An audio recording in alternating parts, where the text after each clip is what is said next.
আসসালামু আলাইকুম dear viewers, যে যেখান থেকে রেসিপিটি দেখছেন আশা করছি ভালো আছেন। আজকে আমি দেখাবো মুরগির মাংস ফুলকপি দিয়ে রান্না করে। প্রথমে চলে যাচ্ছি উপকরণে। রসুন বাটা, আদা বাটা, ধনে গুঁড়ো, জিরে গুঁড়ো, হলুদ গুঁড়ো, মরিচ গুঁড়ো, লবণ, এগুলো আমি সব 1 চামচ করে নিয়েছি। আর নিচ্ছি কিছু শুকনো মশলা, 2টা তেজপাতা খুব ভালো করে ধুয়ে 2 টুকরো করে নিয়েছি।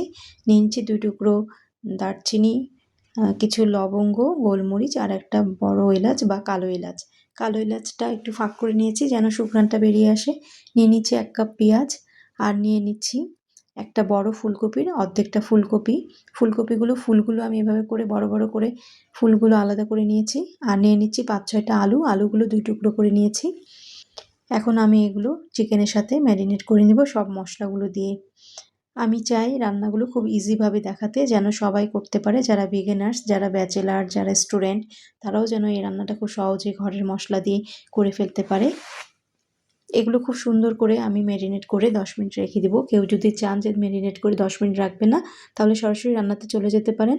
ফুলকপি আর আলুটা আমি কড়াইয়ে 1/2 কাপ তেল দিয়ে ভেজে নিলাম। এগুলো গোল্ডেন ব্রাউন করে ভেজে নিচ্ছি। এখন এই একই কড়াইয়ের মধ্যে আমি চিকেনটা দিয়ে দিচ্ছি, আর শুকনো যে মশলাটা ছিল সেটাও দিয়ে দিলাম। এটা খুব ভালো করে নাড়াচাড়া করব। আমি 2 বার করে পানি দিয়ে কষাবো। প্রথমে আমি একবার পানি দিলাম, যেখানে ম্যারিনেট করে রেখেছিলাম ওই পাত্র থেকে একটু পানি দিয়ে আমি পানিটা দিয়ে দিলাম। এই পানিটা দিয়ে আমি খুব ভালো করে একবার কষিয়ে নিব। যখন পানিটা শুকিয়ে আসবে তখন আমি সেকেন্ড টাইম আরেকবার পানি দিব। আমি 2 বার পানি দিয়ে এটা কষাবো। এতে করে মশলার একটা সুন্দর ভাজা গন্ধ বের হবে। পানিটা যখন শুকিয়ে আসবে নাড়তে নাড়তে, তখন আমি ফুলকপি আর আলুটা ভেজে রেখেছিলাম ওটা দিয়ে দিলাম। এই তো এখন এগুলো খুব ভালো করে মিলমিশ করে নিচ্ছি।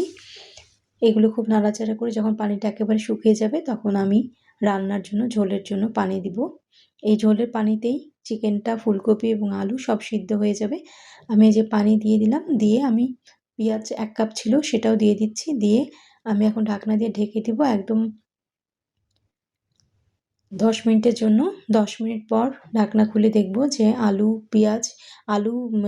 ফুলকপি এগুলো সিদ্ধ হয়েছে কিনা।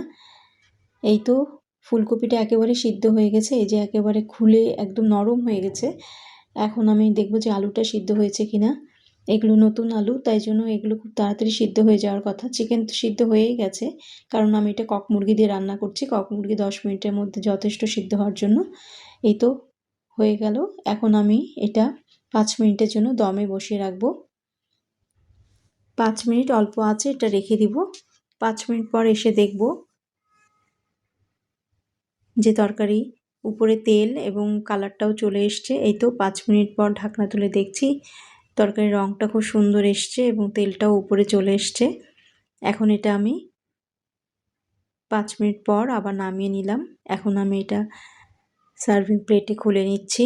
কি সুন্দর দেখেন কালারটা আসছে। এটা খেতেও খুব মজা। শীতের দিনে দুপুরে লাঞ্চে কিংবা রাতের ডিনারে এরকম একটা রেসিপি থাকলে খুবই ভালো লাগবে খেতে। আশা করছি এরকম একটা রেসিপি একবার নিশ্চয়ই এবার শীতে ট্রাই করবেন। আজকে